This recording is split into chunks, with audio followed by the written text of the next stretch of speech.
म्हणजे कराड म्हटलं की आठवतात संयुक्त महाराष्ट्राचे पहिले मुख्यमंत्री यशवंतराव चव्हाण, कृष्णा खोयणेचा प्रीतिसंगम आणि प्रीतिसंगमावरील स्वर्गीय यशवंतराव चव्हाण साहेबांची समाधी. महाराष्ट्राच्या समाजकारणातील तीर्थक्षेत्र म्हणूनही प्रीतिसंगमाकडे पाहिलं जातं. मध्यंतरी कराड जिल्ह्याची निर्मिती करून त्याचं यशवंतपूर म्हणून नामकरण करावं अशी मागणी झाली होती. पण हा आपला आजचा विषय नाही. आपला विषय वेगळा आहे. नव्हे, विषयच भारी आहे. थांबा, सगळं सविस्तर सांगतो. मित्रांनो, सातारा जिल्ह्यातील कराड दक्षिण विधानसभा मतदारसंघ हा तसा काँग्रेसचा बालेकिल्ला मानला जातो. मात्र गेल्या 2 निवडणुकांमध्ये तिथं भाजपच्या मतांमध्ये मोठ्या प्रमाणात वाढ झालेली आहे. तेथील निवडणुकांमध्ये प्रमुख दावेदार असलेले 2 बाबा म्हणजेच माजी मुख्यमंत्री पृथ्वीराज चव्हाण आणि डॉक्टर अतुलबाबा भोसले यांच्यात कराड विधानसभेसाठी कडवी झुंज पाहायला मिळत आहे. पण तिथे नेमकी कोणाची ताकद जास्त आहे आणि कोण होऊ शकतो कराड दक्षिणचा पुढील आमदार, त्याचाच आढावा या व्हिडिओमधून घेऊया. नमस्कार, मी प्रथमेश आणि तुम्ही पाहताय विषय समाधी. मंडळी, देशाला स्वातंत्र्य मिळाल्यानंतर 1951 आणि 1957च्या निवडणुकीत शेतकरी कामगार पक्षाकडून यशवंतराव मोहिते यांनी त्या ठिकाणी विजय मिळवला होता. त्यानंतर यशवंतराव मोहिते हे काँग्रेस पक्षात आले. 1962 ते 1978 पर्यंतच्या 4 निवडणुकीत यशवंतराव मोहिते यांनी काँग्रेसच्या तिकिटावर विजय मिळवला. त्यानंतर 1980 ते 2009 अशा लागोपाठ 7 निवडणुकांमध्ये विलासराव पाटील उंडाळकर यांनी विजय प्राप्त केला. काँग्रेसने 2014 साली तत्कालीन मुख्यमंत्री पृथ्वीराज चव्हाण यांना कराड दक्षिणमध्ये उमेदवारी दिली. विलास काका उंडाळकरांचं तिकीट कापलं गेलं. तेव्हापासून सलग 2 टर्म पृथ्वीराज चव्हाण कराड दक्षिणचं प्रतिनिधित्व करत आहेत. म्हणजे कराड दक्षिणवरील काँग्रेसच्या वर्चस्वाचा इतिहास एवढाच नाही, तर पूर्वीच्या कराड लोकसभा मतदारसंघावरही पृथ्वीराज चव्हाण यांच्या कुटुंबाचे सलग 37 वर्ष वर्चस्व होते.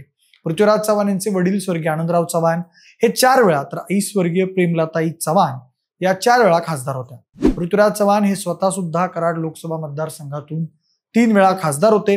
थोडक्यात कराडच्या मातीशी काँग्रेस आणि चव्हाण कुटुंबियांची नाळ अतिशय घट्ट जोडलेली आहे.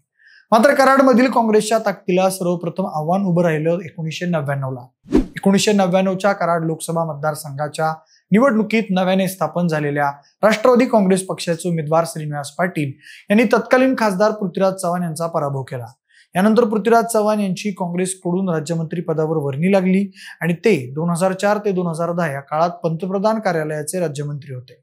आदर्श घोटाळा प्रकरणी महाराष्ट्राचे तत्कालीन मुख्यमंत्री अशोक चव्हाण यांनी राजीनामा दिल्यानंतर 2010 साली पृथ्वीराज चव्हाण यांची महाराष्ट्राचे 22वे मुख्यमंत्री म्हणून निवड झाली. त्यानंतर पृथ्वीराज चव्हाण यांची विधान परिषदेवर निवड करण्यात आली. कराड विधानसभा मतदारसंघावर सलग 35 वर्ष विलासराव पाटील उंडाळकर यांचं एक हाती वर्चस्व राहिलं असूनही 2014च्या विधानसभा निवडणुकीत पृथ्वीराज चव्हाण यांना कराड विधानसभा मतदारसंघाचं तिकीट काँग्रेसकडून जाहीर करण्यात आलं. कारण होतं सेफ मतदारसंघाचं. अर्थातच विलासराव पाटील उंडाळकर यांचं तिकीट कापण्यात आलं. यावेळी विलासराव पाटील उंडाळकर यांनी राष्ट्रवादीच्या पाठिंब्यावर अपक्ष उमेदवारी अर्ज भरत पृथ्वीराज चव्हाण यांच्या विरोधात निवडणूक लढवली. त्यावेळी झालेल्या निवडणुकीमध्ये पृथ्वीराज चव्हाण यांचा 16,000 मतांनी विजय झाला. मात्र याच 2014च्या विधानसभा निवडणुकीत कराड दक्षिण मतदारसंघात एक महत्वाची गोष्ट घडली. ती म्हणजे भाजपाचे तत्कालीन उमेदवार अतुल भोसले यांनी तब्बल 58,000 मतदान घेतलं. 2009च्या निवडणुकीत अवघी 7,000 मतं घेतलेली भाजपा 2014च्या निवडणुकीत तब्बल 58,000 मतदान घेते. हे धक्कादायक तर होतच, मात्र काँग्रेससाठी एक धोक्याची घंटा सुद्धा होती. याचा व्हायचा तसा परिणाम झालाच. कराड दक्षिण विधानसभा मतदारसंघात 2014च्या निवडणुकीत पराभूत झालेल्या अतुल भोसले यांना तत्कालीन मुख्यमंत्री देवेंद्र फडणवीस आणि भाजपाने पद्धतशीर ताकद दिली. आता खरी गंमत पुढे आहे. 2019च्या विधानसभा निवडणुकीसोबतच सातारा लोकसभा मतदारसंघाची पोटनिवडणूक सुद्धा जाहीर झाली.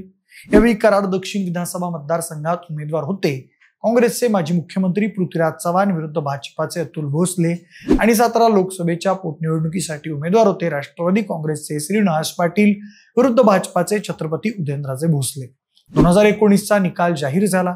पृथ्वीराज चव्हाण यांचा कराड दक्षिण मधून विजय झाला, तर सातारा लोकसभेच्या पोटनिवडणुकीत श्रीनिवास पाटील यांचा विजय झाला. काँग्रेसने कराड दक्षिणचा आणि राष्ट्रवादी काँग्रेसने सातारा लोकसभेचा बालेकिल्ला अबाधित राखला होता. मात्र तरीही याच ठिकाणी एक मेख होती. श्रीनिवास पाटील यांचे कराड दक्षिण विधानसभा मतदारसंघात लीड होते 31,000, तर आमदार झालेल्या पृथ्वीराज चव्हाण यांचे कराड दक्षिण मधील लीड होते अवघे 9,000. म्हणजेच काँग्रेसच्या ताकदीला कराड दक्षिण मध्ये मोठं ग्रहण लागलं होतं. याचं कारण होतं अतुल बाबा भोसले. पुढे 2024च्या लोकसभा निवडणुकीमध्ये कराड दक्षिण विधानसभा मतदारसंघात माहितीचे उमेदवार छत्रपती उदयनराजे भोसलेंनी 616 मतांचं मताधिक्य घेतलं होतं. याला कारण होतं अतुल भोसले यांचं भक्कम नेटवर्क. ही बाब काँग्रेससाठी धोकादायक मानली जात आहे. त्यामुळे आता 2024च्या निवडणुकीमध्ये कराड दक्षिण विधानसभेचा आमदार कोण होणार याची उत्सुकता सर्वांना लागली आहे. पृथ्वीराज चव्हाण यांची क्लीन इमेज ही त्यांची जमेची बाजू आहे. अभ्यासू व हुशार राजकारणी म्हणून पृथ्वीराज चव्हाणांकडे पाहिलं जातं. मुख्यमंत्री पदाच्या काळात 1800 कोटीची विकास कामं कराड दक्षिणमध्ये त्यांनी आणली होती.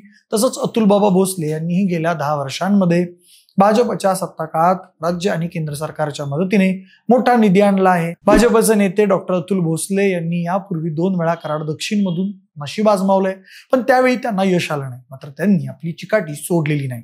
यंदा त्यांनी कराड दक्षिण मध्ये जबरदस्त नेटवर्क उभं केलंय.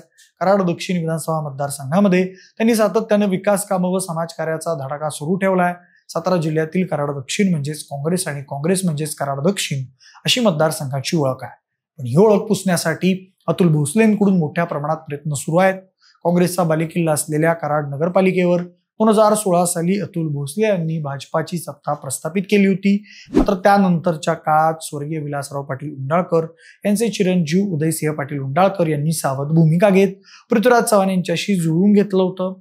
चव्हाण आणि उंडाळकर यांनी बाजार समितीच्या निवडणुकीत आघाडी करत सत्ता संपादित केली होती. त्यामुळे या 2024च्या निवडणुकीमध्ये उंडाळकर गटाची भूमिका सुद्धा अत्यंत महत्वाची राहणार आहे. एवढं मात्र नक्की की यंदाची कराड दक्षिण विधानसभा मतदारसंघाची निवडणूक हाय व्होल्टेज ड्रामा ठरणार आहे. तर मंडळी, तुम्हाला काय वाटतं? कराड दक्षिणचा पुढील आमदार कोण होणार?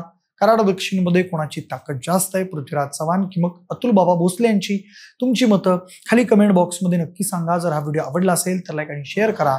सोबतच अशाच माहितीपूर्ण आणि राजकीय इंटरेस्टिंग घडामोडी पाहण्यासाठी आपल्या विशेष बारी या YouTube चॅनलला देखील सबस्क्राईब करायला अजिबात विसरू नका. धन्यवाद.